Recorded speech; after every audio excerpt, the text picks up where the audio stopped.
गुरु की साजी निवाजी प्यारी साध संगत जी, प्यार और सत्कार से कहना धन निरंकार जी। साध संगत जी, सतगुरु हमें समझाते हैं प्रथम भक्ति संतन कर संगा। सबसे पहला भक्ति का जो कहते भक्ति की जो सबसे पहली सीढ़ी है वो है संतों महापुरुषों का संग, सत्संग। कहते हैं सत्संग करते रहते हैं तो विवेक मन में आता है, विवेक आता है तो मन फिर भक्ति में लग जाता है। बिन सत्संग विवेक न होई, राम कृपा बिन सुलभ न सोई। कहते हैं कि सत्संग के बिना मन में विवेक जागृत नहीं हो सकता और सतगुरु की कृपा के बिना सत्संग नहीं मिल सकता।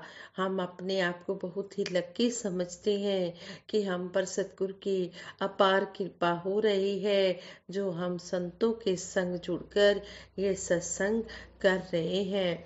इसी तरह हम अंतिम श्वास तक सतगुरु के चरणों में बैठकर इसी तरह आशीर्वाद लेते रहें और सत्संग करते रहें। ऐसे ही सत्संग के ऊपर आधारित ये दासी आज के विचार रखने जा रही है। आप जी परवान करें, अगर कोई गलती हो जाए तो क्षमा करें। हर पल सतगुरु का सतगुरु निरंकार राजपिता जी साथ संगत माँ का शुक्राना करते हुए और आप सबके आशीर्वाद से दासी ये विचार रख रही है। साथ संगत जी कहते हैं, एक युवक संत कबीर दास जी के पास जाकर बोला, गुरु जी, मैंने अपनी शिक्षा से काफी ज्ञान मैंने अपनी शिक्षा से काफी ज्ञान प्राप्त कर लिया है। मैं अपना अच्छा बुरा अच्छी तरह से समझता हूँ, फिर भी मेरे माता पिता मुझे लगातार सत्संग सुनने की सलाह देते रहते हैं। आखिर मुझे रोज सत्संग सुनने की क्या जरूरत है? कबीर जी ने उसके क्वेश्चन का मौखिक उत्तर ना देते हुए, एक यानी कि मुंह से कुछ ना उत्तर देते हुए एक हथौड़ा उठाया और पास ही जमीन पर पड़े एक खूंटे पर जोर से मार दिया। युवक यह देख अनमने भाव से वहां से चला गया। अगले दिन वह युवक फिर संत कबीर जी के पास आया और बोला, संत जी, मैंने आपसे कल एक क्वेश्चन पूछा था पर आपने कोई उत्तर नहीं दिया। क्या आज आप उस क्वेश्चन का उत्तर देंगे? कबीर जी ने फिर से खूंटे के ऊपर हथौड़ा मार दिया पर वह कुछ नहीं बोले। युवक ने सोचा कि संत पुरुष है, शायद आज भी मौन में है। वह तीसरे दिन फिर आया और अपना क्वेश्चन दोहराया। कबीर जी ने फिर से खूंटे पर हथौड़ा चलाया। अब युवक परेशान होकर बोला, संत जी, आखिर आप मेरे क्वेश्चन का जवाब क्यों नहीं दे रहे हैं? मैं 3 दिन से आपसे एक ही क्वेश्चन पूछ रहा हूँ। कबीर जी ने उस युवक को समझाते हुए कहा, मैं तो तुम्हें रोज डेली उस क्वेश्चन का जवाब दे रहा हूँ जो तुम पूछ रहे हो। मैं इस खूंटे पर हर दिन हथौड़ा मारकर जमीन में इसकी पकड़ को मजबूत कर रहा हूँ। यदि मैं ऐसा नहीं करूँगा तो इससे बंधे पशुओं की खींचतान से या किसी की ठोकर लगने से या जमीन में थोड़ी सी हलचल होने से यह खूंटा बाहर निकल जाएगा। वही यही काम सत्संग हमारे लिए करता है। यह हमारे मन रूपी खूंटे पर लगातार चोट मारता है ताकि हमारी पवित्र भावनाएं मजबूत होती रहें, हमारे जो मन की मैल है वो डेली साफ होती रहे, हमारे मन में ये माया की माया की परत न चढ़ जाए। इसलिए सत्संग हमारी डेली रूटीन का जरूरी हिस्सा होना चाहिए। इस तरह हमें इस बात पे समझाया है। फिर आगे हमें सतगुरु समझाते हैं कि सत्संग में आकर हमने संतों महापुरुषों के वचनों को सुनकर उन्हें कर्म रूप में अमल में लाना है, तभी बात बनेगी। ऐसे ही कहते हैं, एक महात्मा ने सत्संग में अपने सुंदर सतों गुण वचनों से भक्तों का मन मोह लिया। अपने प्रवचनों द्वारा भक्तों का मन मोह लिया। भक्तों को उस महात्मा के प्रवचन बहुत ही अच्छे लगे और उनके दिल में गहराई में उतरते चले जा रहे थे। और वे बता रहे थे, संत महात्मा बता रहे थे कि हमें हमेशा अलर्ट रहना है, अपने कर्तव्यों का पालन करते हुए सदाचारी और स्वावलंबी होने के साथ साथ भक्ति भावना की गहराई तक पहुंचना है। भक्ति का आधार भगत का इष्ट है और सत्य का बोध या ज्ञान की प्राप्ति ही भक्ति की शुरुआत है। प्रभु ज्ञान में सुमिरन, सेवा और सत्संग भगत के करने योग्य कर्म हैं, जिन्हें वह अपने जीवन का अभिन्न अंग मानकर करता है। जिस तरह हम अपने डेली रूटीन में खाना खाते हैं, नहाते हैं और भी हम अपने संसारिक काम भी करते हैं, अपना बिजनेस या जो भी हमारी जॉब है हम डेली रूटीन में करते हैं, तो इसी तरह हम आत्मा की खुराक के लिए यह सेवा, सिमरन, सत्संग भी हम डेली करें। इस तरह हमें सतगुरु समझा रहे हैं कि हम इसे भी अपने जीवन का अभिन्न अंग मानकर करते चले जाएं। भगत सहज जीवन जीने के लिए सत्य, निष्काम कर्म, धैर्य और दृढ़ता से स्वावलंबी होना, यानी किसी पर बोझ नहीं बनना, बल्कि दसों नोहों की कीर्त कमाई पर आश्रित रहना और पारिवारिक सामाजिक जिम्मेदारियों को बहुत अच्छे ढंग से निभाना, ये सतगुरु सिखाते हैं। महात्मा के प्रवचन एक चोर भी सुन रहा था। जब सत्संग संपन्न हुआ तो सब लोग चले गए। वह संत के चरणों में जा बैठा और हाथ जोड़कर विनती की कि महात्मा जी, मेरे जीवन में तो कमाई का कोई उचित साधन ही नहीं है। मैं तो चोरी करके परिवार का पेट पालता हूँ। मेरे मन में आपके वचनों को सुनकर पश्चाताप का भाव जागा है। मैं क्या करूं? चोरी में छोड़ नहीं सकता, क्योंकि यही मेरा बिजनेस है और कुछ जानता भी नहीं। यह कहकर गिड़गिड़ाकर महात्मा के चरणों में वह गिर पड़ा। महात्मा ने उसे संभाला, सांत्वना दी और उसे मार्गदर्शन देते हुए कहा, तुम सत्य का साथ कभी ना छोड़ना, यानी कि तुम झूठ कभी मत बोलना, हमेशा सच्ची ही बोलना। गरीब मार ना होने देना, यानी कि किसी के साथ भी कुछ गलत ना होने देना, किसी का बुरा ना होने देना। अगर तुम्हारी कहीं गलती है तो उस गलती को तुमने मान लेना है और नमक हराम नहीं बनना है, यानी कि किसी का नमक खाकर उसी को धोखा नहीं देना है।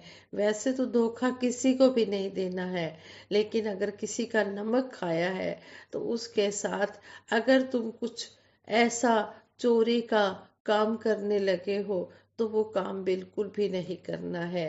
ये वचन उस व्यक्ति ने महात्मा जी के अपने मन में बिठा लिए और नतमस्तक होकर चला गया। कुछ समय बाद राजघराने में एक विचित्र घटना से शोर मच गया। किसी चोर ने महल में प्रवेश करके बड़ा ही कीमती सामान चुराया है, परंतु सारे सामान की बांधी हुई गठरी वहीं छोड़कर वह चोर भाग गया है। सुबह ही दरबान और पहरेदार सिपाहियों से पूछताछ शुरू हो गई कि ऐसा कौन सा व्यक्ति है जो इतने सख्त पहरे के बावजूद भी महल में घुसकर कीमती जेवर आदि लूटकर वहीं छोड़ गया है। घटना का कुछ सुराग न मिला तो पहरेदारों को बहुत ही परेशान करना शुरू कर दिया गया। वजीर भी बड़े परेशान थे कि आखिर चोर का मकसद क्या था। जो वह चोरी करने तो आया, सामान भी उसने बांधा, लेकिन वह कुछ लेकर ही नहीं गया। इस घटना के फैलने की सूचना उस चोर को हुई तो वह चोर एकदम से अलर्ट हो गया, चेतन हो गया और अपने गुरु के तीनों वचनों को याद कर राज दरबार में पहुंचकर अपना जुर्म कबूल कर लिया कि उसी ने चोरी के विचार से महल में आकर माल धन लूटने के इरादे से इकट्ठा किया था। राजा वजीर बड़े हैरान हुए और पूछा कि इतने सख्त पहरे के होते हुए तुम महल में कैसे गए और जेवरात इकट्ठे करके वहीं क्यों छोड़ गए। जान की भिक्षा मांगते हुए उसने कहा, महाराज, चोरी मेरा बिजनेस है, मेरा धंधा है जिसे मैं छोड़ नहीं सका, परंतु मैंने अपने गुरु को दिए वचन की पालना के फलस्वरूप सामान वहीं छोड़ दिया। उसने आगे बताया कि पहरेदारों को दवाई सुघाकर बेहोश करके महल के कीमती सामान की गठरी बांधकर जब मैं ले जाने लगा तो रात काफी हो चुकी थी और कुछ खाया भी नहीं था। मुझे बहुत जोरों से भूख लगी हुई थी।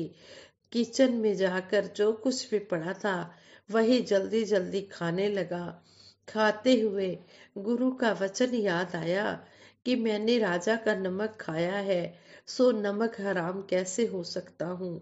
वहीं सारा माल धन छोड़कर गुरु वचन की पालना करते हुए चला गया।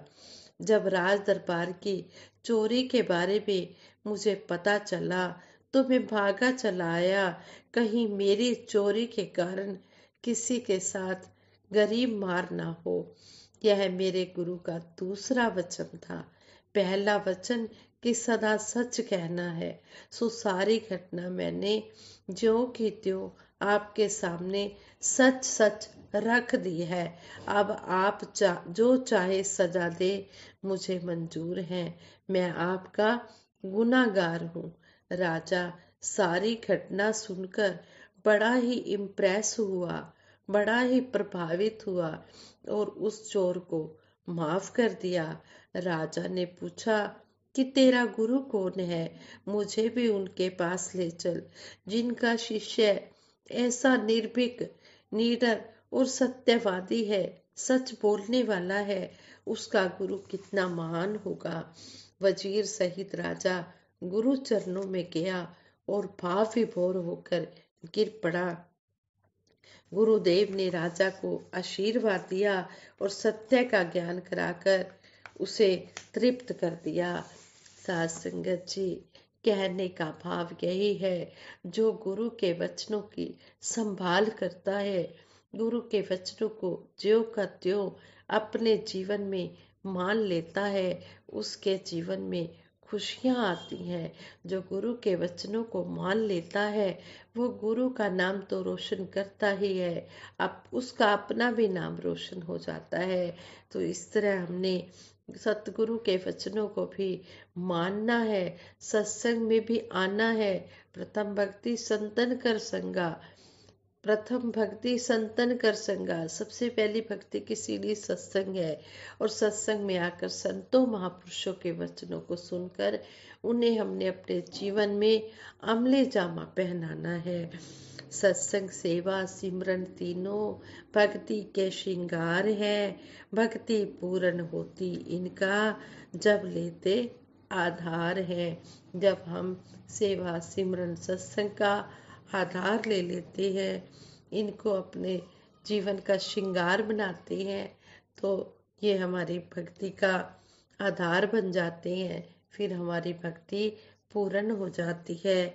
इस तरह सेवा सत्संग सिमरन जो भी प्रेम से करते जाते हैं, कहे हर देव सदा वो कायम भक्ति को रख पाते हैं।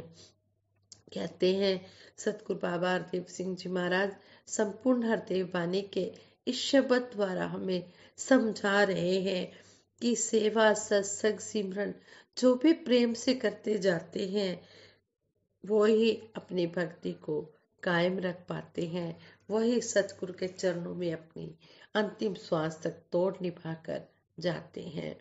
ਸਾਰੇ ਸੁਖ ਦੁਨੀਆ ਦੇ ਪਾਦੋ ਸਾਡੀ ਚੋਲੀ ਵਿੱਚ ਫਿਰ ਵੀ ਮਿਲਾਈ ਰੱਖਣਾ ਸੰਤਾਂ ਦੀ ਟੋਲੀ ਵਿੱਚ।